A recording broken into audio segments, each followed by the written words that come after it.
পাঠ করি, মহান আল্লাহ পাক রব্বুল আলামিন আমার আপনার নবী তথা সমগ্র সৃষ্টি জগতের নবী প্রসঙ্গে কুরআনের মধ্যে 30 নম্বর পারাতে সূরা আল কাউসার বলতেছে, ইন্না আ'তাইনাকাল কাউসার। জোরে বলুন সুবহানাল্লাহ।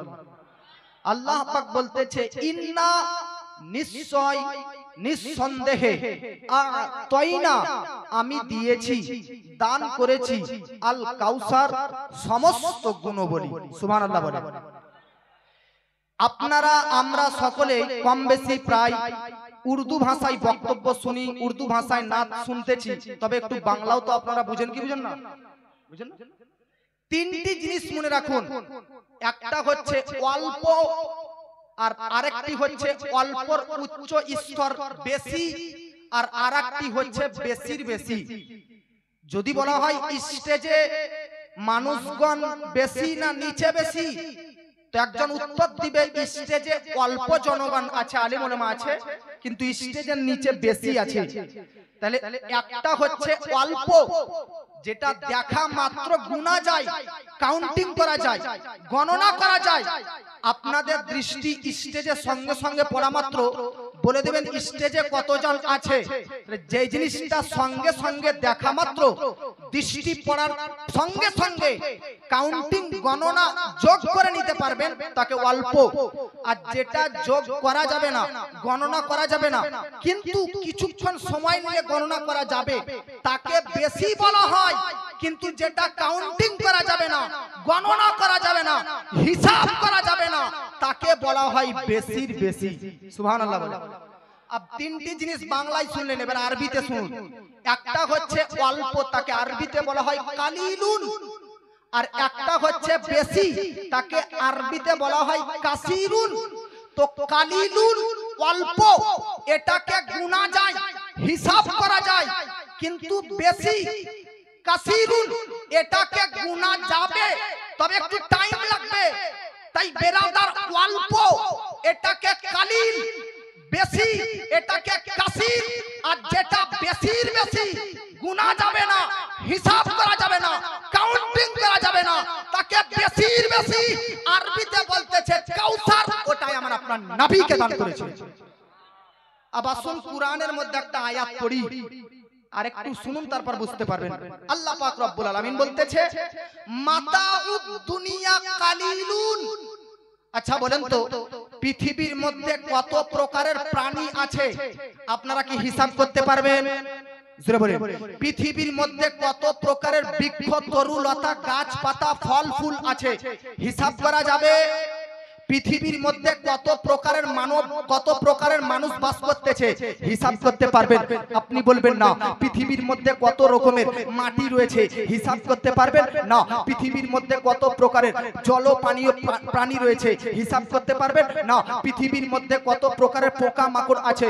হিসাব করতে পারবেন? না। তাহলে আপনার হিসাবের বাইরে, আপনার গণনার বাইরে পৃথিবীর মধ্যে যা কিছু আছে, পৃথিবীর মধ্যে যত আসবাবপত্র, মালপত্র, সামান আছে, সবকিছু হচ্ছে হিসাবের বাইরে, গণনার বাইরে, কাউন্টিং এর বাইরে।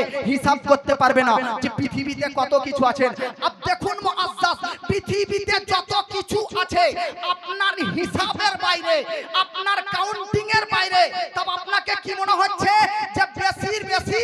না না, আল্লাহ পাক বলতেছে পৃথিবীতে যত সামান আছে, পৃথিবীতে যত আসবাবপত্র আছে, পৃথিবীতে যত মালপত্র আছে, সবকিছু আমি আল্লাহর নিকট অল্প, স্বল্প, অল্প, অল্প। আপনি আবার কুরআনের দিকে লক্ষ্য করুন, আল্লাহ বলতেছে যা কিছু পৃথিবীতে আছে সবকিছু আমি আল্লাহর কাছে অল্প। ভাবুন মুসলমান, আল্লাহর এই পৃথিবীর সৃষ্টি অল্প জিনিসকে যদি হিসাব না করতে পারেন, গণনা না করতে পারেন, কাউন্টিং না করতে পারেন, তাহলে আল্লাহ পাক বলতেছে নবীকে আমি পাওয়ার দিয়েছি, মর্যাদা দিয়েছি, বৈশিষ্ট্য দিয়েছি, অল্প নয়, বেশি নয়, বেশির বেশি। তো পৃথিবীর অল্পকে যদি হিসাব না করতে পারেন, আল্লাহর দেওয়া নবীর মর্যাদাকে হিসাব করতে পারবেন কি করে? কারণ আল্লাহ পাক বলতেছে নবীকে যা দিয়েছি তা বেশির বেশি দান করেছি।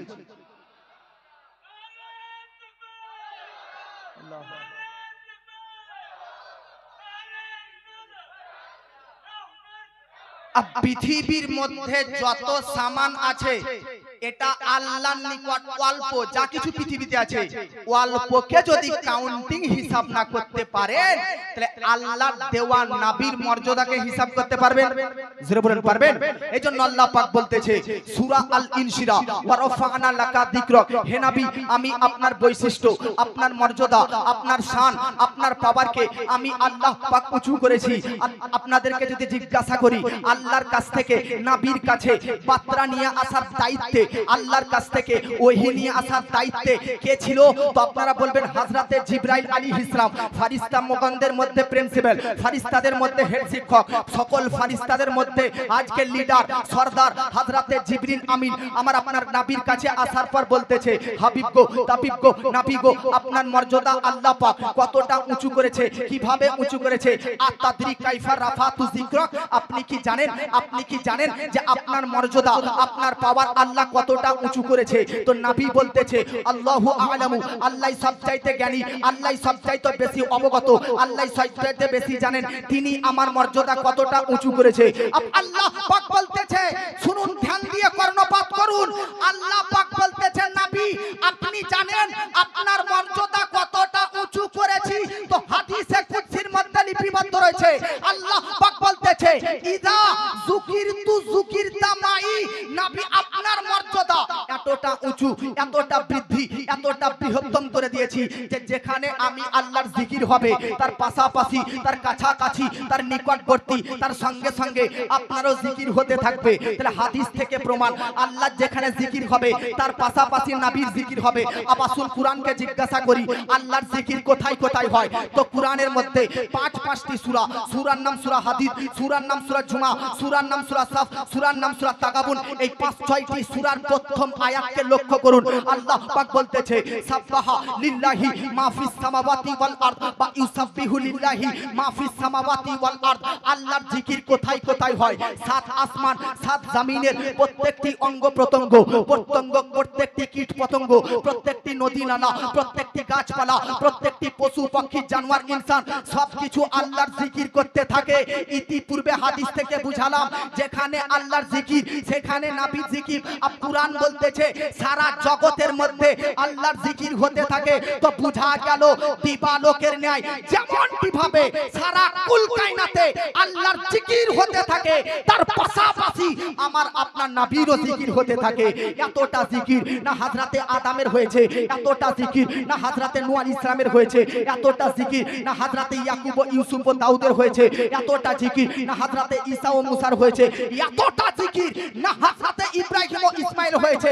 পৃথিবীর মধ্যে সমস্ত সৃষ্টির চাইতে সবচাইতে বেশি, সবচাইতে উঁচু নবীর জিকির হতে থাকে।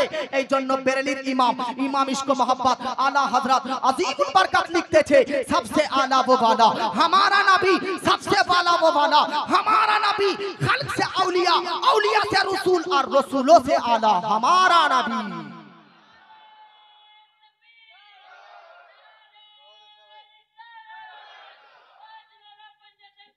बैठ जाओ बाबा जी, পৃথিবীর মধ্যেতে নবীর জিকিরের সমতুল্য আমার জিকির।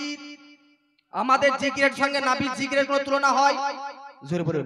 আবার আসুন পয়েন্টের দিকে একটু লক্ষ্য করুন, নবীকে আল্লাহ পাক এতটা মর্যাদা দান করেছে, সেটা কি আমরা যোগ করতে পারবো, হিসাব করতে পারবো?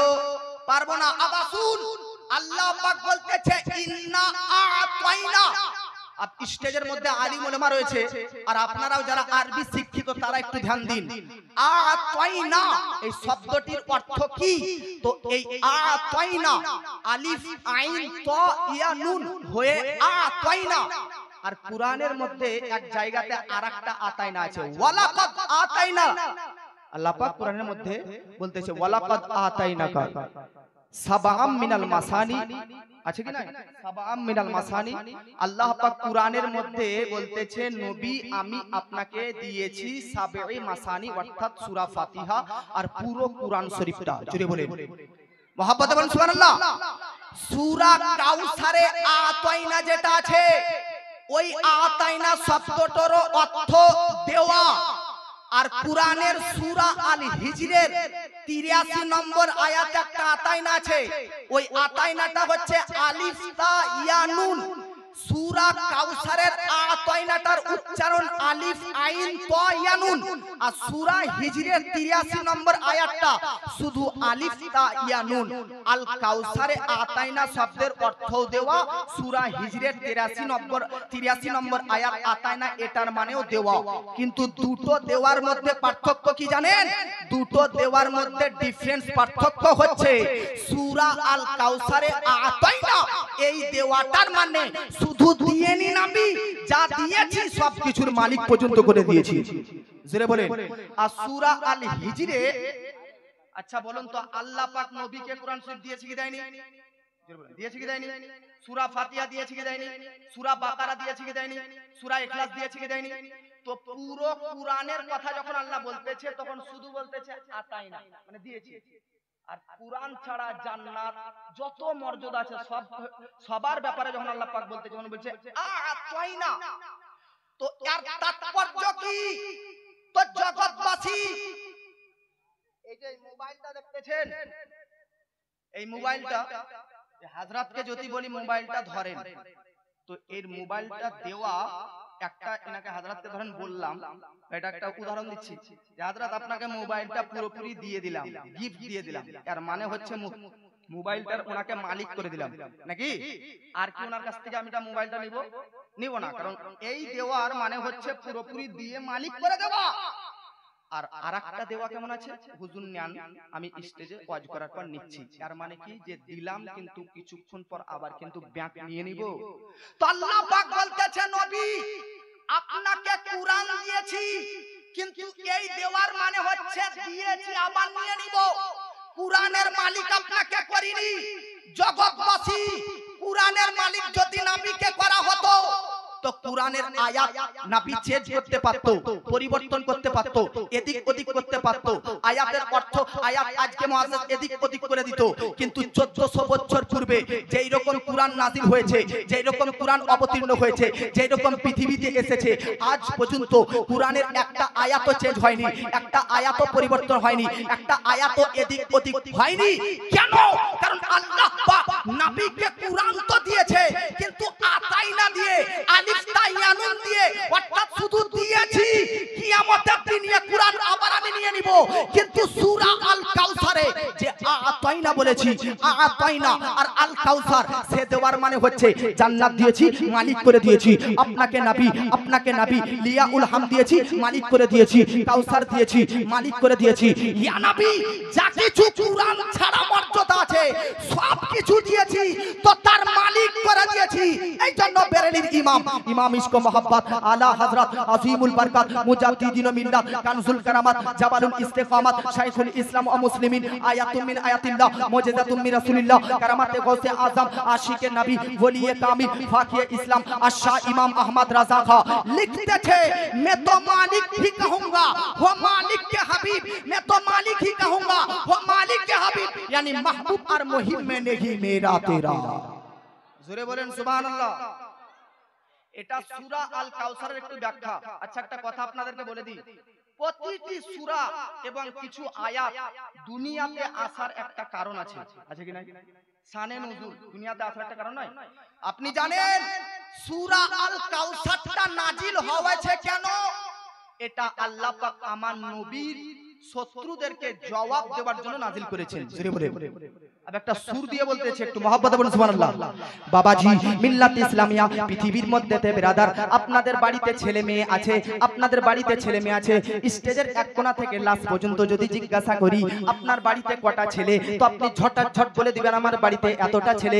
আপনার বাড়িতে কতটা মেয়ে, তো আপনি বলবেন আমার বাড়িতে এতটা মেয়ে। কিন্তু বাবাজি আপনি কি জানেন পৃথিবীর মধ্যে আমার আপনার নবীজি সাল্লাল্লাহু তাআলা আলাইহি ওয়াসাল্লাম তিনার বাড়িতে টোটাল কতটা ছেলে মেয়ে ছিলেন, কতটা পুত্র ছিলেন, কতটা মেয়ে ছিলেন শুনে নিন বাবাজি। পৃথিবীর মধ্যে আমার আপনার নবীজি টোটাল ছেলে মেয়ে হচ্ছে 60টি। জোরে বলেন কতটি? 60টি নবীজির ছেলে মেয়ে। এবার আপনি শুনেন ব্রাদার, 60টি ছেলে মেয়ের মধ্যে কয়টা ছেলে আর কয়টা মেয়ে? নবীজির 60টি ছেলে মেয়ের মধ্যে 4টি হচ্ছে মেয়ে, 3টি হচ্ছে ছেলে।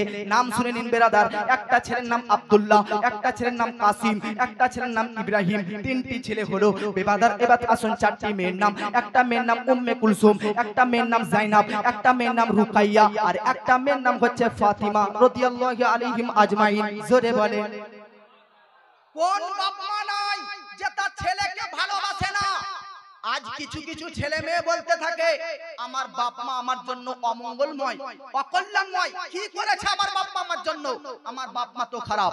আমি বলতে চাই আপনার বাপ মা খারাপ, কোন মাকে খারাপ বলতেছো বাবু? কোন বাপকে খারাপ বলতেছো বাবু? আচ্ছা বলুন তো ব্রাদার, পৃথিবীর মধ্যে একটা মার পেটে যখন বাচ্চা আসে তো সর্বপ্রথম সেই মাটাই জানতে পারে যে তার পেটে বাচ্চা এসেছে, এমনকি তার স্বামীও জানতে পারে না। এক আল্লাহ আর এক সেই মা ছাড়া তার পেটে বাচ্চা এসেছে এটা কেউ জানতো না। কিন্তু আল্লাহু আকবার, আমি আপনাদেরকে বলতে চাই বাবু, মা যদি খারাপ হতো তাহলে যখন তুমি পেটে জন্ম নিয়েছিলে কেউ জানতো না, তোমার বাপও জানতো না, তোমার পরিবার কেউ জানতো না। মা যদি খারাপ হতো তাহলে তোমার জন্য তোমাকে নষ্ট করে দিত, তোমাকে ফিনিশ গর্ভের মধ্যে পেটের মধ্যে করে দিত। ডাক্তারের কাছ থেকে একটা ওষুধ কিনে বিষ খেয়ে নিলে তুমি নষ্ট হয়ে যেতে, কিন্তু তোমাকে গর্ভের মধ্যে নষ্ট করেনি, পেটের মধ্যে নষ্ট করেনি, বরং পেটে যেমন তুমি এসেছো স্বামীকে খুশিতে বলেছে, আত্মীয় স্বজনকে বলেছে, আজকে পাড়া প্রতিবেশীদেরকে মিষ্টি খাওয়িয়েছে যে পেটে বাচ্চা এসেছে, আর সেই মাকে তুমি খারাপ বলতেছো, সে মা তোমার খারাপ হয়ে গেল। মা জানে পেটে 10 মাস 10 দিন পেটে একটা বাচ্চাকে ধরে রাখা কতটা কষ্টদায়ক, কতটা যন্ত্রণাদায়ক, কতটা ব্যথাদায়ক, তবুও মা আপনাকে পেটের মধ্যে নষ্ট করেননি। আল্লাহু আকবার, মা কষ্ট পাবে জানেও আপনাকে নষ্ট করেননি, আর সেই মা আপনার জন্য খারাপ। পাগলা বুগো শুনে নাও, আজকে যে মা 10 মাস 10 দিন পেটে রেখে দুনিয়ার মধ্যে এসেছে, একটার মা যখন বাচ্চা জন্ম দেয় এতটা যন্ত্রণা, এতটা কষ্ট পায় যে সে তখন ভাবে আর দ্বিতীয়বার পেটে বাচ্চা ধরবো না। কিন্তু আল্লাহু আকবার, তুমি পৃথিবীতে যখন জন্ম নিলে তোমার চেহারা দেখার সঙ্গে সঙ্গে মা তোমাকে দেখার সঙ্গে সঙ্গে সমস্ত দুঃখ কষ্ট যন্ত্রণা ব্যথা বেদনা সব ভুলে যায়। আমি বলতে চাই যে মা তোমাকে 2 বছর পর্যন্ত দুধ পান করিয়েছে সে মা তোমার জন্য আজকে খারাপ হয়ে গেল। আজকে আপনি নতুন বাড়িতে বৌমা নিয়ে এসেছেন, নতুন বাড়িতে ওয়াইফ নিয়েছেন, নতুন বাড়িতে স্ত্রী নিয়েছেন, স্ত্রী আপনাকে আজকে এমনটা করে দিয়েছে যে আপনার কাছে মা খারাপ হয়ে গেছে। ভাবুন মার কোন জিনিসটা আপনার খারাপ? পেটে 10 মাস 10 দিন রাখাটা কি খারাপ? বলুন, পেটে আপনাকে রাখা, কষ্ট যন্ত্রণা সহ্য করা, তারপরেও কি মা খারাপ? 2 মাস 2 বছর ধরে দুধ পান করিয়েছে তবুও কি মা খারাপ? আচ্ছা বলেন তো, আপনাকে কথাবার্তা শিখিয়েছেন কে? তো উত্তর আসবে মা। পৃথিবীর সর্বপ্রথম শিক্ষককে? তো উত্তর আসবে মা। আচ্ছা, আপনাকে আজকে স্কুল যাওয়ার জন্য রেডি করে দিত কে? তো মা।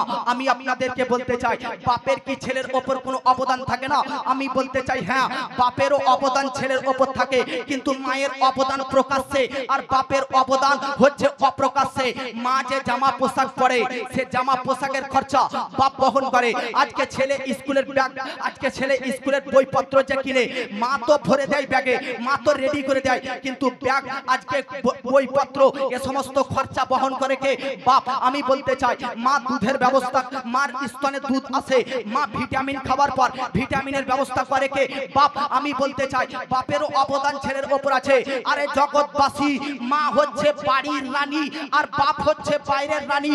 কোন বাপ আপনার জন্য খারাপ হয়ে গেল? আরে শুনেন জগৎবাসী, আজকে মাস্টার হয়েছে, ডাক্তার হয়েছেন, ইঞ্জিনিয়ার হয়েছেন, বড় ব্যবসায়িক হয়েছেন, বড় বিজনেসম্যান হয়েছেন, তো বাপের পরিশ্রমের ফলে, বাপের ঘাম ঝরানো টাকাতে আজকে বাপের আজকে পরিশ্রমে আজকে আপনি এতটা উন্নতি করতে পেরেছেন।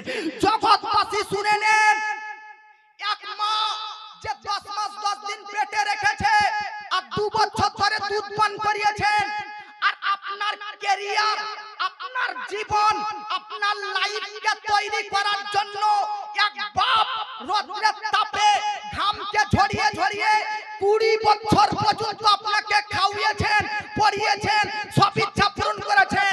এই রকম মা বাপকে যদি বড় হওয়ার পর কষ্ট দিতে থাকেন তো কসম খোদার বলতে থাকি স্টেজের খুঁটি নয় আর সের পায়া পর্যন্ত হিলে যাবে। জোরে বলেন, এই মা বাপকে কষ্ট দেওয়া যাবে? জোরে বলেন। বাপ কাকে বলে জানেন? মা কাকে বলে? মা বাপ চাই যে আমাদের চোখের সামনে যেন আমাদের ছেলে ইন্তেকাল না হয়। মা বাপ চাই যেন আমরা আমাদের ছেলে মেয়েকে যেন দাফন না করি, বরং আমরা যেন ছেলে মেয়ের হাত রাতে দাফন হয়। এটা বাপ মার বার্তা। বাপ মা বলতে থাকে আমরা যেন আল্লাহ আমাদের ছেলে মেয়েকে দাফন না করি, যেন ছেলে মেয়েদের হাত রাতে আমরা দাফন হই। ওই মা বাপকে জিজ্ঞাসা করুন, যার ছেলে মেয়ে বাল্যকালে শৈশবকালে ইন্তেকাল করেছে, তার কলিজা কতটা ফেটেছে। আসুন, আপনার বাড়িতে যদি বাচ্চা ইন্তেকাল করেছে, অধৈর্য হবেন না, বেসব্র হবেন না। কেন? কারণ আমার নবী নিজের হাতে তার 60টা ছেলে মেয়ের মধ্যে 6টা ছেলে মেয়েকে নিজের হাতে দাফন করেছে। আল্লাহু আকবার। নবী 60টা ছেলে মেয়ের মধ্যে 6টা ছেলে মেয়েকে নবী নিজের জীবনে দাফন করেছে। আমার নবীর ইন্তেকালের পর একমাত্র মা ফাতেমাই বেঁচে ছিলেন। তিনি নবীর ইন্তেকালের পর ইন্তেকাল করেছিলেন।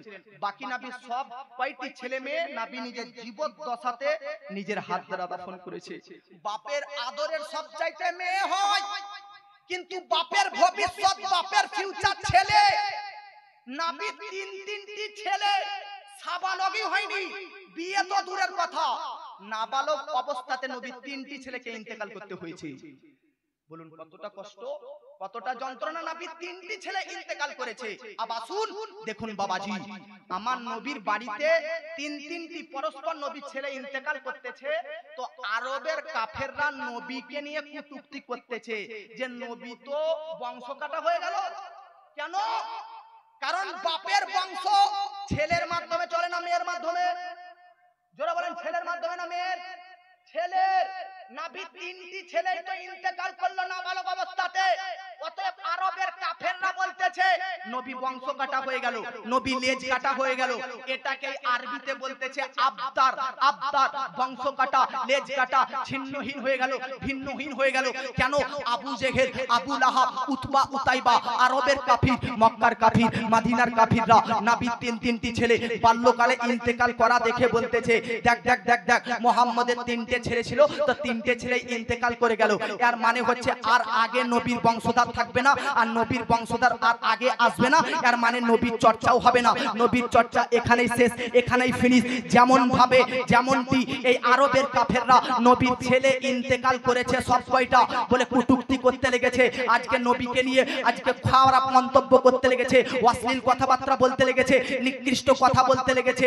নবীকে বারবার নবীর ছেলে মারা গেছে বলে নবীকে লেজ কাটা বলতেছে, বংশ কাটা বলতেছে। আব আপনাদেরকে যদি জিজ্ঞাসা করি, আপনার ইমাম সাহেবকে যদি কেউ গালি দেয় তো বলেন সভাপতি সাহেব কি চুপচাপ থাকবে? না, সভাপতি উত্তর দিবে। আপনাকে বলি, আজকে ইমাম সাহেবকে যদি কেউ খারাপ কথা বলে তো সেক্রেটারি চুপচাপ থাকবে না, ক্যাশিয়ার চুপচাপ থাকবে না, গ্রামবাসী চুপচাপ থাকবে না। যে ইমামকে খারাপ কথা বলবে তার উপযুক্ত জবাব সভাপতি, সেক্রেটারি, ক্যাশিয়ার, ইমামের মুক্তাদি গন্ডা উত্তর দিবে। আমি বলতে চাই, আমি বক্তারকে কেউ খারাপ বললে শ্রোতা উত্তর দিবে, মাস্টারকে খারাপ বললে ছাত্ররা উত্তর দিবে। আজকে আলেম ওলামা ইমামদেরকে খারাপ বললে মুক্তাদি উত্তর দিবে, কিন্তু নবীকে কেউ খারাপ বললে পৃথিবীর সৃষ্টি নয় আল্লাহ তাআলা উত্তর দিতেছে। জোরে বলেন বাবাজি। মিল্লাত ইসলামিয়া দেখুন বেরাদার, আল্লাহ পাক কি করে উত্তর দিতেছে। নবীজি 3টি ছেলে ইন্তেকাল করেছে। আজকে যখন বেরাদার আরবের কাফেররা নবীকে লেজ কাটা, বংশ কাটা বলতেছে, তখন আল্লাহ পাক কোরআনের মধ্যে আয়াত অবতীর্ণ করতেছে, ইন্না শানিয়াকা হুয়াল আবতার। জোরে বলেন। আল্লাহ বলতেছে ইন্না শানিয়াকা, নবী আপনি লেজ কাটা নয়, আপনি বংশ কাটা নয়, আপনাকে যারা বলতেছে আপনার শত্রুরাই আসলে বংশ কাটা। আরে নবী গোটা দুনিয়াতে সমস্ত বাপের বংশ চলবে ছেলের মাধ্যমে, ওয়ানলি নবী আপনার বংশ চলবে আপনার 4টি মেয়ের মাধ্যমে। আজকে আবু জেহেলের ছেলেরা বেঁচে আছে তাই গর্ব করতেছে, আবু লাহাবের ছেলেরা বেঁচে আছে তাই তারা গর্ব করতেছে। আজকে আপনার ছেলে নাই তাই আপনাকে নিয়ে তারা কুরুচিকর আজকে অশ্লীল কথাবার্তা বেয়াদবি করতেছে। শুনেন নবী, আরে শুনেন নবী, এমন একটা সময় আসবে, এমন একটা টাইম আসবে, এমন একটা যুগ আসবে যে পুরো পৃথিবী থেকে আবু জেহেলের ছেলে থাকতেও তার বংশ কেটে যাবে, আবু লাহাবের ছেলে থাকতেও তার বংশ ফিনিশ হয়ে যাবে। কিন্তু আপনার তিনটি ছেলে নাবালক অবস্থাতে ইন্তেকাল করার পরেও আপনার বংশ কিয়ামত পর্যন্ত পুরো পৃথিবীর মধ্যে বস করতে থাকবে। ইরাকে যাবেন তো নবীর বংশধর পাবেন, ইরানে যাবেন নবীর বংশধর পাবেন, বাংলাদেশ যান নবীর বংশধর পাবেন, আফ্রিকা যাবেন নবীর বংশধর পাবেন, আর আফ্রিকা যাবেন নবীর বংশধর পাবেন, আরব যাবেন নবীর বংশধর পাবেন। আজকে ইন্ডিয়াতে দেখবেন নবীর বংশধর পাবেন। গোটা পৃথিবীতে প্রত্যেকটি কোণাতে কোণাতে নবীর বংশধররা বিরাজ করতেছে। আরে আপনাদেরকে তো একটা দায়িত্বশীল মঞ্চ থেকে দায়িত্বশীলতার সাথে কথা বলে যাচ্ছি। গোটা পৃথিবীতে হেলিকপ্টার ভাড়া করে, জাহাজে প্লেনে করে, ট্রেনে গিয়ে সফর করে নবীর বংশধরদেরকে দেখার প্রয়োজন নেই। আর একটু অপেক্ষা করুন, সৈয়দ আজিমউদ্দিন আহমদ নাইমি আসবে, নবীর মুজিজা নবীর বংশধরকে দেখে নেবে। জোরে বলে। নাবির তিনটি ছেলে ইন্তেকাল করার পরেও আজকে ইরাকে নবীর বংশধর পাবেন, ইরানে নবীর বংশধর পাবেন, জাপানে নবীর বংশধর পাবেন। পুরো পৃথিবীতে 206টি দেশ রয়েছে, যতটা কান্ট্রিতে মুসলমান বাস করতেছে প্রত্যেকটি এলাকাতে নবীর বংশধররা বিরাজ করতেছে, নবীর বংশধররা নবীর নূরে চমকিতেছে। আর আজকে নবীর বংশধররা আজকে উজ্জ্বলময় নক্ষত্রের মতন বিরাজ করতেছে। এই জন্য বেরেলির ইমাম ইশক মোহাম্মদ আলা अजीमुल बरकत लिखते थे, चमक तुझसे पाते हैं सब पाने वाले, चमक तुझसे पाते हैं सब पाने वाले, मेरा दिल भी चमका दे चमकाने वाले। अच्छा একটা কথা বলেন তো, নবীগণদেরকে পৃথিবীতে কেন প্রেরণ করা হয়েছে? কেন? আবার শুন, কুরআনের মধ্যে আসুন। আল্লাহ পাক বাবাজি পৃথিবীর মধ্যেতে বেরাদার, কুরআনের মধ্যেতে বেরাদার সাত জায়গাতে লিপিবদ্ধ রয়েছে নবীগণদেরকে পৃথিবীর মধ্যে কেন প্রেরণ করা হয়েছে। একটা আয়াত পাঠ করতেছি, টাইম অল্প, টাইম স্বল্প, টাইম কতিপয়। বাবাজি আল্লাহ পাক বলতেছে, ইয়াতলু আলাইহিম আয়াতিকা ওয়া ইউআল্লিমুহুমুল কিতাবা ওয়াল হিকমা ওয়া ইউযাক্কিহিম। বাবাজি পৃথিবীর মধ্যেতে আল্লাহ পাক নবীদেরকে প্রেরণ করেছে শিক্ষা দীক্ষা, আল্লাহর একত্ব বাদের ডঙ্কা, হেদায়েত আপনাদের নিকট পৌঁছানোর জন্য। জোরে বলেন। নবীদেরকে কেন প্রেরণ করা হয়েছে? আল্লাহর কাছ থেকে বার্তা নিয়ে মানব জাতির কাছ পর্যন্ত পৌঁছে দিতে। জোরে বলেন সুবহানাল্লাহ। আল্লাহর কাছ থেকে ওহী নিয়েছে আপনাদেরকে শ্রবণ করানোর জন্য, আল্লাহর কাছ থেকে মুআজ্জাজ শিক্ষা দীক্ষা এনে আপনাদের কাছ পর্যন্ত শোনানোর জন্য। আচ্ছা বলুন তো, আল্লাহ যদি চাইতো তো নবীদেরকে না পাঠিয়ে সরাসরি ডাইরেক্টলি আমাদেরকে শিক্ষা দিত, অর্থাৎ আমরা আল্লাহর কাছ থেকে শিক্ষা নিতে পারতাম কি পারতাম না? পারতাম কি পারতাম না? সরাসরি আল্লাহ যদি চাইতো যে আমি বান্দাদেরকে সরাসরি হেদায়েত দেব, বলেন হতো কি হতো না? বলেন হতো কি হতো না? কিন্তু আল্লাহ সরাসরি ডাইরেক্টলি হেদায়েত শিক্ষা দীক্ষা না দিয়ে মাঝে নবীগণদেরকে কেন রাখলেন? জোরে বলেন সুবহানাল্লাহ। দু চারজন গল্প করছে মনে হচ্ছে, লাগছে আপনারা গল্প করতেছেন নাকি? এবার একটা ছন্দ পাঠ করতেছি, তারপর বক্তব্য আগাবে। কিতনে লোক শুননা চাহতে হাত উঠার বলে সুবহানাল্লাহ। কে আয় নসীমে সাহর মেরে সরকার से, ऐ नसीमे सहर मेरे सरकार से, सबके बारे में इतना बता दीजिए। जरा बोले, सबके बारे में इतना बता दीजिए।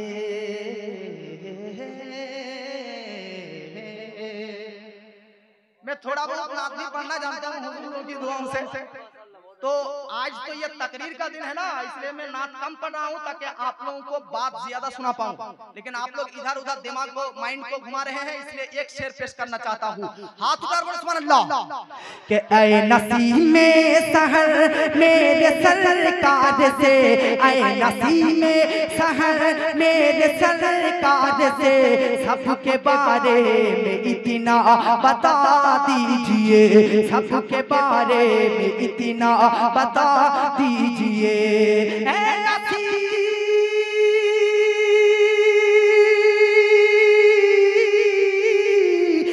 नसीमे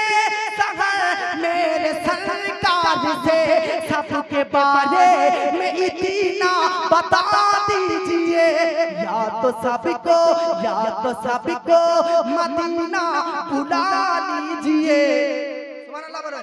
अरे या तो सबको मदीना बुला लीजिए, या तो इनको मदीना बुला लीजिए, या तो आपको मदीना बुला लीजिए, या तो सबको मदीना बुला लीजिए, अरे या तो दिल को मदीना बना दीजिए।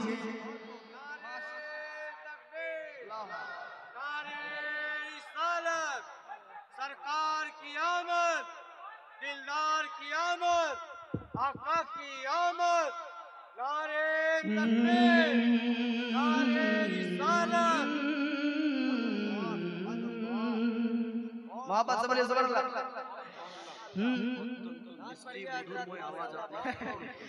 या दिल को मदीना बना दीजिए।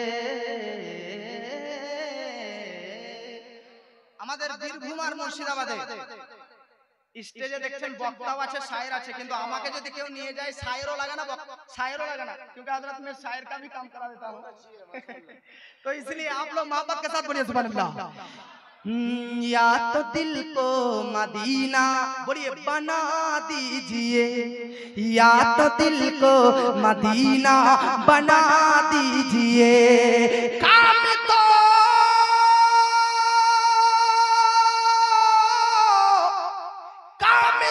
खूब करती है मेरी नजर, फिर भी बेचैन रहता हूँ ये सोच कर, फिर भी बेचैन रहता हूँ ये सोच कर, बुझ न जाए कहीं आँख की रोशनी, बुझ न जाए कहीं आँख की रोशनी, बुझ न जाए कहीं आँख की रोशनी। या नबी सबसे गुंबद, या नबी सबसे गुंबद दिखा दीजिए, या नबी सबसे गुंबद दिखा दीजिए।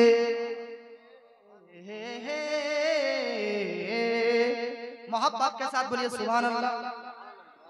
তাহলে বাবাজি মিল্লাত ইসলামিয়া পৃথিবীর মধ্যে নবীদেরকে কেন প্রেরণ করা হয়েছে? শিক্ষা দেওয়ার জন্য কিনা? কিসের জন্য? আচ্ছা, আপনাদের এলাকাতে প্রাইমারি হোক, কলেজ হোক, স্কুল আছে কিনা? আছে না? শিক্ষা দাতাকে কি বলেন বলো তো বাংলায়? শিক্ষা দাতাকে বাংলা বলা হয় শিক্ষক, ইংরেজিতে টিচার বা মাস্টার, আরবি में कहता है मुअल्लिम। আর শিক্ষা গ্রহণকারীকে, শিক্ষা অর্জনকারীকে, এডুকেশন অর্জনকারীকে বলা হয় ছাত্র, ইংরেজিতে স্টুডেন্ট, আরবিতে বলা হয় মুতাআল্লিম। কথা ঠিক কিনা? আরে তাহলে আল্লাহ পাক বলতেছেন নবীগণদেরকে ওয়ায়ুআল্লিমুহুমুল কিতাবা, কুরআন কিতাবের বিধি বিধান শরীয়তের শিক্ষা দীক্ষা আল্লাহর একত্ববাদ প্রচার করার জন্য প্রেরণ করেছি। তাহলে নবী শিক্ষা দেওয়ার জন্য আসলে শিক্ষক হবে কি হবে না? আজ কিছু ব্যক্তি বলতেছেন নবী আনএডুকেটেড, নবী মূর্খ, নবী অশিক্ষিত। ইউটিউবে আসেন দেখাবো আমরা এগুলো জবাব দিয়ে বাতিলদেরকে। কেউ বলতেছেন নবী আলিফ কোনটা বা কোনটা তা কোন তো জানতো না, আলিয়াযু বিল্লাহ নাউযু বিল্লাহ, নবীকে মূর্খ, নবীকে অশিক্ষিত। আর আল্লাহ পাক বলতেছেন নবীকে শিক্ষাদাতা করে, শিক্ষক করে প্রেরণ করেছি। আর মুস্তাদরাক লিল হাকিম কিতাব পড়ুন, নবী নিজে বলতেছে ইন্নী বুইস্তু মুআল্লিমান, আমি নবী পৃথিবীতে শিক্ষক হয়েই প্রেরিত হয়েছি। জোরে বলেন। আচ্ছা বলেন তো, আপনাদের এলাকার স্কুলের যে শিক্ষক সে যদি মূর্খ হতো সরকার চাকরি দিত? জোরে বলেন, চাকরি দিত? আপনার এলাকার হাই স্কুলের যে শিক্ষক টিচার মাস্টার সে যদি আনএডুকেটেড মূর্খ শিক্ষিত হতো সে কি চাকরি পেত? আপনি বলবেন না। আমি বলতে চাই টিউশন মাস্টার, প্রাইভেট মাস্টার সে যদি মূর্খ হতো আপনি কি আপনার বেটাকে, আপনার ছেলেকে তার কাছে টিউশন পড়ানোর জন্য পাঠাতেন? তো বলবেন না। আমি বলতে চাই একটা কলেজের প্রফেসর আজকে যে হয়েছে সে শিক্ষিত না মূর্খ? তো আপনি বলবেন সে তো অনেক শিক্ষিত। পাগলা বুকা, আপনার স্কুল, আপনার কলেজ, আপনার প্রাইমারি, আপনার হাই স্কুলের শিক্ষক যদি হতে গেলে শিক্ষিত হতে হয়, আজকে এডুকেটেড হতে হয়, তো সামান্য একটা রানীগঞ্জ এলাকার কলেজের প্রিন্সিপাল যদি কেউ হয়, হেড শিক্ষক হতে গেলে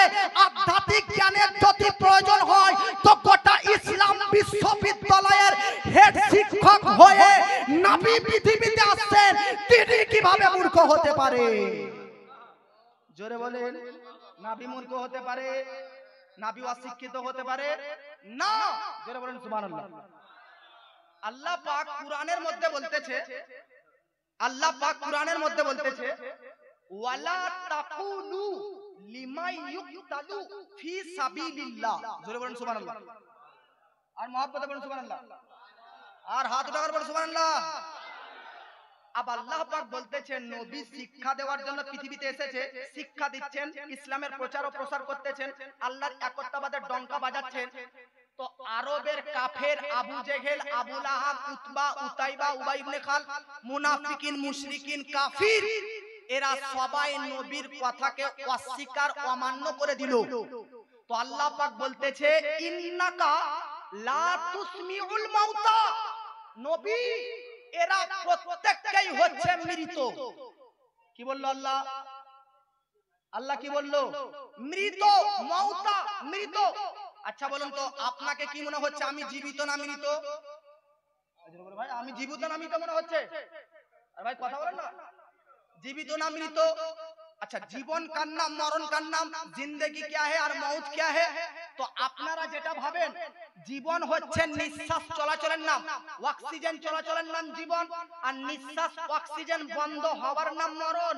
কিন্তু আল্লাহ পাক বলতেছে না না না, নিঃশ্বাস চলতেছে, নিঃশ্বাস চলতেছে, কার্বন ডাই অক্সাইড বার করতেছে, এর মানে জীবিত তাও নয়, আবার নিঃশ্বাস বন্ধ, অক্সিজেন নেওয়া বন্ধ হয়ে গেছে, এর মানেও মরা এটাও নয়। তাহলে কাকে মরা বলে আর কাকে জিন্দা বলে? জীবন কার নাম, মরণ কার নাম? তো আল্লাহ পাক বলতেছে দেখো আবু জেহেলদেরকে, আবু লাহাবদেরকে, এরা প্রকাশ্য বেড়াতেছে, নড়াচড়া করতেছে। একটা মানুষ যে জিন্দা হয় সে নিঃশ্বাস নেয়, নিঃশ্বাস বার করে, কার্বন ডাই অক্সাইড বার করে, শরীর নড়াচড়া করে, হাত নড়াচড়া করে, শরীরের প্রত্যেকটি পার্টস, প্রত্যেকটি অঙ্গ প্রত্যঙ্গ নড়াচড়া করতেছে। আবু জেহেল হাঁটা চলাফেরা করতেছে, আবু জেহেল ঘুরে বেড়াচ্ছে, আজকে আবু জেহেল রাস্তায় চলাফেরা করতেছে। আপনাকে কি মনে হচ্ছে জীবিত? জীবিত কেন? কারণ ব্যক্তি আবু জেহেল রাস্তায় চলাফেরা করতেছে, নড়াচড়া করতেছে, আবু লেহেব কথা বলতে পারছে, দেখতে পাচ্ছে, শুনতে পাচ্ছে, আজকে সংসার করতেছে, ব্যবসা করতেছে। আপনারা বলবেন জীবিত, কিন্তু আল্লাহ বলতেছে ইন্নাকা লা তুসমিউল মাউতা। নবী গো টেনশন করার প্রয়োজন নেই, চিন্তা করার প্রয়োজন নেই। আবু জেহেল হচ্ছে মৃত, আরবের কাফের মৃত, মক্কার কাফের মৃত। তারা দেখলেন আবু জেহেল, আবু লাহাব, আরবের কাফেররা নিঃশ্বাস নিচ্ছে, কার্বন ডাই অক্সাইড ছাড়তেছে, নড়াচড়া করতেছে, হাত নড়াচড়া করতেছে, পা নড়াচড়া করতেছে, আর আল্লাহ পাক বলতেছে মৃত।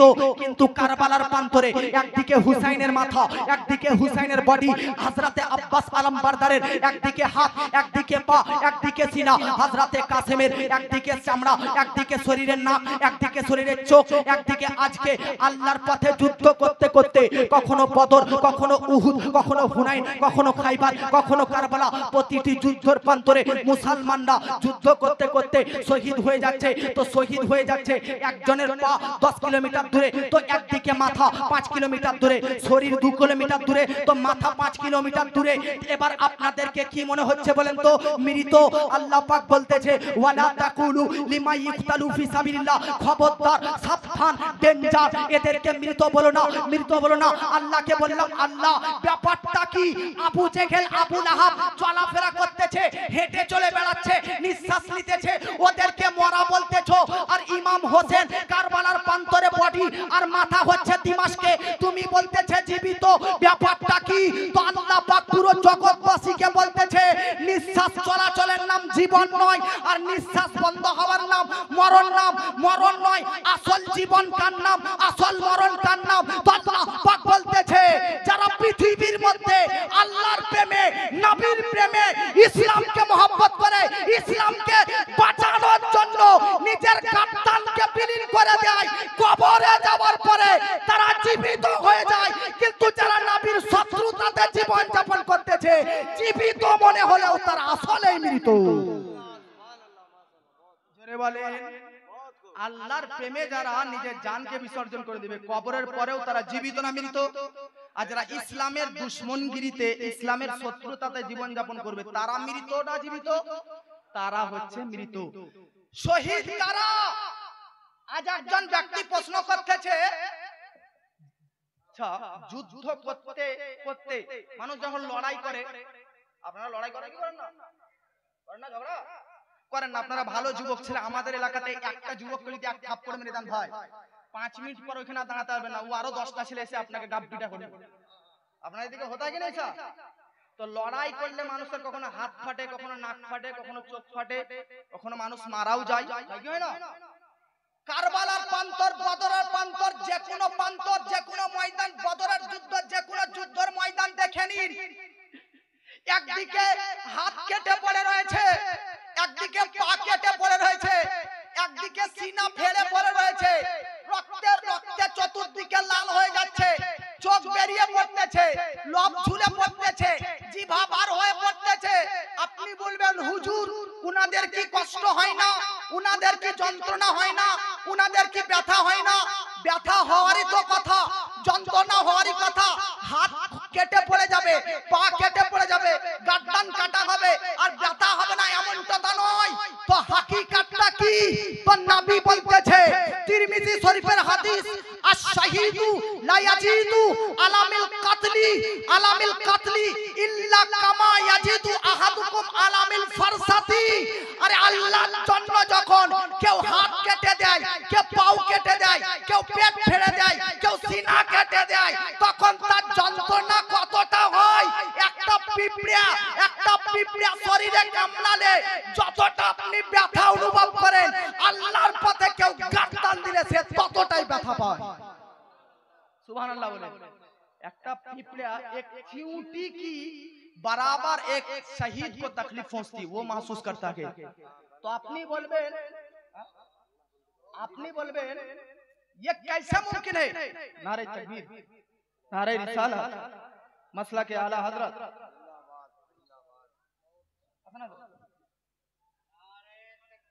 अल्लाहु अकबर।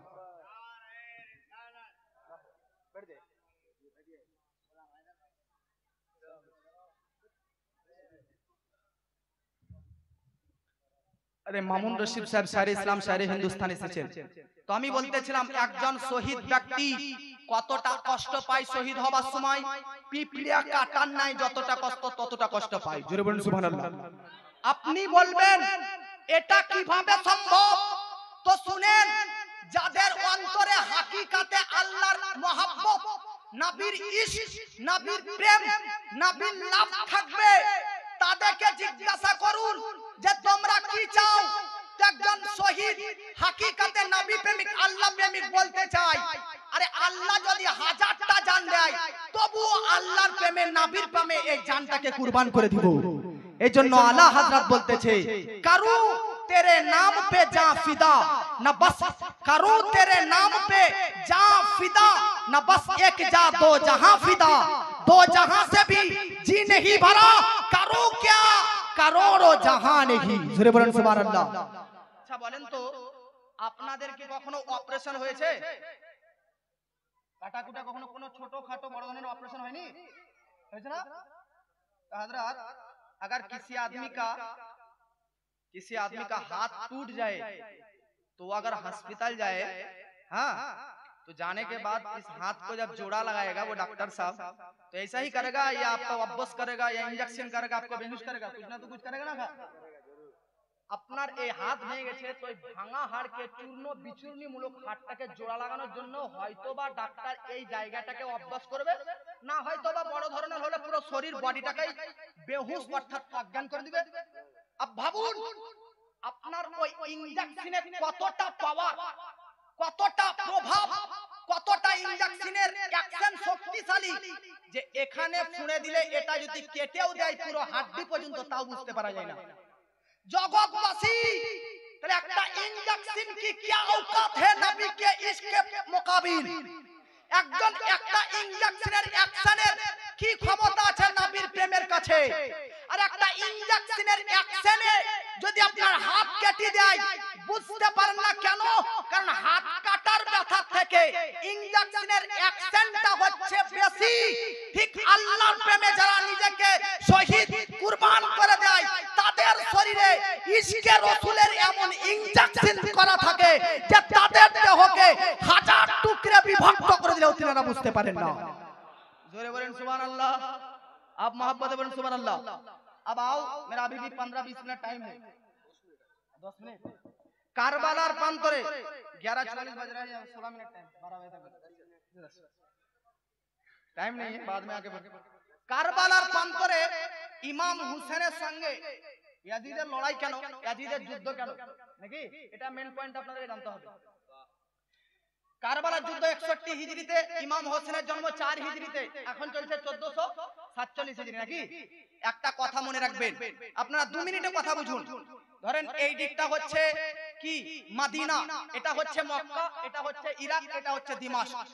ইমাম হোসেন ছিলেন মদিনাতে, আর ইয়াজিদ কে, ইয়াজিদের বাপ জান্নাতি, ইয়াজিদের বেটাও জান্নাতি, কিন্তু মিডিলে ইয়াজিদ হচ্ছে পাপী। ইয়াজিদ তো বেনামাজি, সুদখোর, গাঁজাখোর। ইয়াজিদ কে যে গান বাজনায় মগ্ন থাকে, নিশায় মগ্ন থাকে। ইয়াজিদ কে যে মুআজ্জাজ সামাইনে কেরাম চোর। ইয়াজিদ কে যে ডাকাত। ইয়াজিদ কে যে মুআজ্জাজ সামাইনে কেরাম একজন মদ্যপানকারী, একজন সুদ খানেওয়ালা, একজন মুআজ্জাজ সামাইনে কেরাম গান বাজনায় মগ্নসর ব্যক্তি। আমি বলতে চাই মুসলমান আপনাদেরকে যে ইয়াজিদের পরিচয় তো আপনারা জানতে পারলেন। আমি বলতে চাই ইয়াজিদের পরিচয় আমার আপনার নবী, নবীর ইন্তেকালের 50 বছর পর কারবালার যুদ্ধ, নবী কারবালার যুদ্ধের 50 বছর আগে আমার নবী জগৎবাসীকে বলে দিয়েছিলেন, আউয়ালু মাই ইউবাদদিলু সুন্নতি রাজুলুম মিন বানি উম্মাইতা ইউকালু লাহু ইয়াজিদ। আরে আমার উম্মতের মধ্যে সর্বপ্রথম যে কোরআনের মুখালিফ করবে, যে কোরআনের বিপরীত কাজ করবে, যে সুন্নাতের বিপরীত কাজ করবে, তার নাম হবে ইয়াজিদ। নবী প্রথমে, নবী গায়েবদা অদৃশ্যের সংবাদদাতা, ইয়াজিদের ব্যাপারে প্রথমেই বলে দিয়েছিল। আমি বলতে চাই ইয়াজিদ তো হচ্ছে পাপী, ইয়াজিদ তো হচ্ছে তাপী। ইয়াজিদকে যে মুআজ্জাজ তার বাপ ছিল ইরাক শহরের একজন বাদশা। বাপ ইন্তেকাল করার পর ইয়াজিদ সে মনে মনে চিন্তা করলো যে আমি এই রাজার সিংহাসনে বসতে চাই, আমি এই রাজার সিংহাসনে বসতে চাই। কিন্তু ইয়াজিদ ভাবলো আমি যেভাবে রাজত্ব করতে চাই, আমি যেভাবে আজকে আমার দেশটাকে চালাতে চাই, সেভাবে চালাতে পারবো না। কেন? কারণ এখনো ইমাম হোসেন জীবিত আছে। ইমাম হোসেনের মুবারক জিন্দেগিতে, ইমাম হোসেনের জীবদ্দশাতে আমি তো কোনো পাপের কাজ করতে পারবো না, আমি তো কখনো সুদের কারবার করতে পারবো না, আমি তো কখনো আজকে বেনামাজি হয়ে চলবো, ইমাম হোসেন আমাকে নিশ্চয়ই টকে দিবে। আজকে আমি পাপ কাজ করব, ইমাম হোসেন নিশ্চয়ই আমার ওপর বুলডোজার চালাতে পারে, ইমাম হোসেন নিশ্চয়ই আমার পাকড়াও করতে পারে। এই জন্য ইয়াজিদ মনে মনে চিন্তা করলো যে আমার রাজত্বের জন্য, রাজ সিংহাসনে বসতে গেলে ইমাম হোসেনকে ফিরিজ করতে হবে, ইমাম হোসেনকে অ্যাটাক করতে হবে। আল্লাহু আকবার। আজকে ইয়াজিদ সে বলল, ইমাম হোসেন তুমি আমার হাতে হাত রেখে দাও, আমার হাতে বায়াত গ্রহণ করে নাও, আমি তোমাকে ছেড়ে দেব, আমি তোমাকে মালামাল করে দেব, অর্থশালী বানিয়ে দেব, ধন সম্পদশালী বানিয়ে দেব, আজকে ধনী বানিয়ে দেব, তোমার পরিবারকে ছেড়ে দেব। কিন্তু ইমাম হোসেন তুমি যদি হাত না রাখো তোমাকে কতল করব, পরিবারকে কতল করে দেব। আজকে মুআজ্জাজ সামাইনে কেরাম লেকিন হুসাইনের উপর কুরবান যান, হুসাইনের উপর কুরবান যান। হুসাইন টাকা পয়সার লোভী ছিলেন না, জমি জায়গার লোভী ছিলেন না, ব্যবসা বাণিজ্যের লোভী ছিলেন না। যদি লোভী হতেন তাহলে ইয়াজিদের হাতে হাত রাখতেন, লোভী ছিলেন না বলে ইয়াজিদের হাতে হাত রাখলেননি। আল্লাহু আকবার। ইয়াজিদ চেয়েছিল যে হুসেন যেন আমার হাতে বায়াত গ্রহণ করে। স্টেজে আলেম ওলামা আছে, বায়াত কাকে বলে তো শুনেন জগৎবাসী। বায়াত শব্দের অর্থ হচ্ছে বিক্রি হওয়া, বাইউন থেকে বিক্রি হওয়া। ইয়াজিদ চেয়েছে ইমাম হোসেন যেন আমার হাতে বিক্রি হয়ে যায়। আমি আপনাদেরকে বলতে চাই, স্টেজের নাদিম রেজা ফাইজি উপস্থিত হলেন, আমি বলতে চাই এই মোবাইল যদি হযরত নাদিম রেজা ফাইজিকে বিক্রি করে দিই তাহলে এই মোবাইলটা আর কি আপনাকে বিক্রি করতে পারবো না। কেন? কারণ মোবাইলটা অলরেডি বিক্রি করে দিয়েছি। যে জিনিস আমার কাছ থেকে একবার বিক্রি হয়ে যাবে সেই জিনিসটা আমি আর দ্বিতীয়বার বিক্রি করতে পারবো না। ইয়াজিদ বলতেছে হুসাইন আমার হাতে বিক্রি হয়ে যাও। আরে ইমাম হুসেন ইয়াজিদের হাতে বিক্রি হবে কেন? অলরেডি ইমাম হোসেন নবীর হাতে নিজেকে আগেই বিক্রি করে দিয়েছে। বাবাজি ইমাম হোসেন তো নবীর হাতে হাত রেখে বিক্রি হয়ে গেছে, ইয়াজিদের হাতে হাত রাখতে পারে কি করে? দ্বিতীয় প্রশ্ন শুনুন, দ্বিতীয় উত্তর শুনেন। ইমাম হোসেন কার নাম? ইমাম হোসেন কে? তো শাহ আস্ত হোসেন, বাদশাহ আস্ত হোসেন, দীপানা আস্ত হোসেন, দি আস্ত হোসেন, সরদার নাদাত দাস দরদস্ত ইয়াজিদ। আচ্ছা বলেন তো ইয়াজিদ কে? তো আপনি শ্রবণ করলেন যে মদ্যপানকারীর নাম ইয়াজিদ, সুদখোরের নাম ইয়াজিদ, বেনামাজির নাম ইয়াজিদ, জেনাকারীর নাম ইয়াজিদ, চোর ডাকাতের নাম ইয়াজিদ। আজকে ইসলামের মধ্যে যত প্রকারের পাপের কর্ম আছে সবের কর্মকারী হচ্ছে ইয়াজিদ। আর হুসেনকে ইসলামের আরেক নাম হুসেন, ইসলামের আরেক নাম হুসেন। হুসেন হুসেনের আরেক নাম ইসলাম। বলেন ইসলাম কি কখনো মদকে সাপোর্ট করতে পারে? না। ইসলাম কখনো সুদকে সাপোর্ট করতে পারে? না। ইসলাম কখনো হিরোইন ড্রাগসকে সাপোর্ট করতে পারে? না। ইসলাম কখনো বেনামাজিকে সাপোর্ট করতে পারে? না। ইসলাম কখনো মিথ্যা কথা বলাকে সাপোর্ট করতে পারে? না। ইসলাম কি কখনো মুআজ্জাজ সামানে কেরাম আজকে সুদখোরকে সাপোর্ট করতে পারে? না। চোর ডাকাতকে সাপোর্ট করতে পারে? না। ইসলাম যখন মদখোর, সুদখোর, গাঁজাখোর, ড্রাগসখোর, সুদখোর, বেনামাজিকে সাপোর্ট না করতে পারে, তো ইসলামের আরেক নাম হুসেন কিভাবে ইয়াজিদকে সাপোর্ট করতে পারে? জগৎবাসী ইমাম হোসেন তিনি জানতেন যে ইয়াজিদের হাতে হাত না রাখলে আমার সাকিনাকে আজকে দণ্ডায়মান হতে হবে, সাকিনাকে কায়দি হতে হবে, সাকিনাকে বন্দী হতে হবে, আলী আসগরকে শহীদ হতে হবে, কাসিমকে শহীদ হতে হবে, পুরো ফ্যামিলিকে শহীদ হতে হবে। তবুও ইমাম হোসেন নিজের পরিবারের চাইতে, ফ্যামিলির চাইতে, সবকিছু চাইতে ইসলামকে এতটা ভালোবাসতেন। আরে আজ কিছু ব্যক্তি প্রশ্ন করতে থাকে ইমাম হোসেন কারবালাতে নিজেকে বাঁচাতে পারলো না, তিনার পরিবারকেও বাঁচাতে পারলো না, আর তোমরা বলতেছো ইমাম হোসেন হাসরের ময়দানে তোমাদেরকে বাঁচাবে। আমি বলতে চাই পাগলা, ইমাম হোসেন কারবালাতে নিজেকে বাঁচানো তো দূর কি বাপ, নিজের পরিবারকে বাঁচানো তো দূর কি বাপ, নিজেকে আর নিজের পরিবারকে বাঁচানো তো দূরের কথা, বাঁচানোর চেষ্টাও পর্যন্ত করেননি। ইমাম হোসেন কারবালাতে গিয়েছিলেন কেন? ইসলামকে বাঁচানোর জন্য, ইসলামকে বাঁচানোর জন্য। এই জন্য খাজা গরিব নওয়াজ বলতেছে সারদাদ নাদাদ দাস তার দস্তে আজিজ ইমাম হোসেন কার নাম, যিনি নিজের মাথা দিল কিন্তু নিজের হাতকে ইয়াজিদের হাতে হাত রাখলো না। জোরে বলেন, इसका नाम है हुसैनी, এর নাম হচ্ছে হুসাইনি। আজকে ইয়াজিদ ইমাম হোসেনের প্রতি যা অত্যাচার করেছে, পৃথিবীর মধ্যে অন্য কেউ এরকম যুদ্ধতে অত্যাচার হয় না। ও হুসেন যিনি মদিনাকে প্রেম করতেন, ও হুসেন মদিনাতে ছিলেন, ইয়াজিদের এতটা প্রেসার হয়, এতটা চাপ হয় যে ইমাম হোসেন আমার হাতে হাত রাখুক। ইমাম হোসেনকে এতটা চাপ দেওয়া হয় যে ইমাম হোসেন শেষ প্রান্তে ইয়াজিদের অত্যাচার সহ্য না করতে পেরে মদিনা ছাড়তে রাজি হয়েছে, মদিনা ছাড়তে রাজি হয়েছে। আচ্ছা এই মদিনা কোন মদিনা? যে মদিনাতে মসজিদে নববী আছে, যে মদিনাতে নবীর রওজা শরীফ আছে, যে মদিনাতে মসজিদে কুবা আছে, যে মদিনাতে মসজিদে কিবলাতাইন আছে। আল্লাহু আকবার। যে শহরটা নবীদের কাছে সবচাইতে প্রিয় হয়, সেই শহরে নবীগণদের ইন্তেকাল হয়। আরে আমার নবীর কাছে সবচাইতে প্রিয় শহর মদিনা। যখন নবীর প্রিয় শহর মদিনা, তখন হুসাইনেরও তো প্রিয় শহর মদিনা হবে। আমি বলতে চাই কোন মদিনা? যে মদিনাতে অসুস্থ ব্যক্তি প্রবেশ করলে সুস্থ লাভ করে নেয়। কোন মদিনা? যে ব্যক্তি ঋণী ব্যক্তি প্রবেশ করলে তার ঋণ পরিশোধ করার আল্লাহর পক্ষ থেকে রহমত নাজিল হয়ে যায়। কোন মদিনা? যে মদিনাতে কিয়ামতের আগে দাজ্জাল আসবে, গোটা পৃথিবীতে গাছ করবে কিন্তু মদিনাতে প্রবেশ করতে পারবে না। ওই মদিনা পর্যন্ত ইয়াজিদের অত্যাচারে হুসাইনকে ছাড়তে বাধ্য হতে হয়েছে। আমি বলতে চাই শাবান মাসের 4 তারিখ, শাবান মাসের 4 তারিখ, শাবান মাসের 4 তারিখ 60 নম্বর হিজরিতে মদিনা থেকে ইয়াজিদের অত্যাচারে ইমাম হোসেন মদিনা থেকে মক্কা গিয়েছেন। আল্লাহু আকবার। নবী যখন ইসলামের প্রচার করতে লাগলেন 40 বছর বয়সে, কাফেরদের এতটা অত্যাচার হয়েছিল যে নবী 53 বছর বয়সে মক্কা ছেড়ে মদিনা এসেছিলেন। আর নবীর উম্মতের অত্যাচারে ইমাম হোসেন মদিনা ছেড়ে মক্কা আসতেছে। আল্লাহু আকবার। ইমাম হোসেন মক্কাতে ছিলেন। এই কুফাবাসী ধোঁকাবাজ শহর ইয়াজিদের আজকে অনুপ্রেরণাতে আমার হোসেনকে মক্কা থেকে ডেকে এনে কারবালা পর্যন্ত নিয়ে এসে বেদর্দির সহিত শহীদ করেছে। আমি বলতে চাই আজ পৃথিবীতে সেই ইয়াজিদ, যে ইয়াজিদ ইমাম হোসেনের প্রতি অত্যাচার করেছে। কোন হোসেন? যাদের সম্পর্কে কোরআনের আয়াত কুল্লা আসআলুকুম আলাইহি আজরান ইল্লাল মাওয়াদ্দাতা ফিল কুরবা।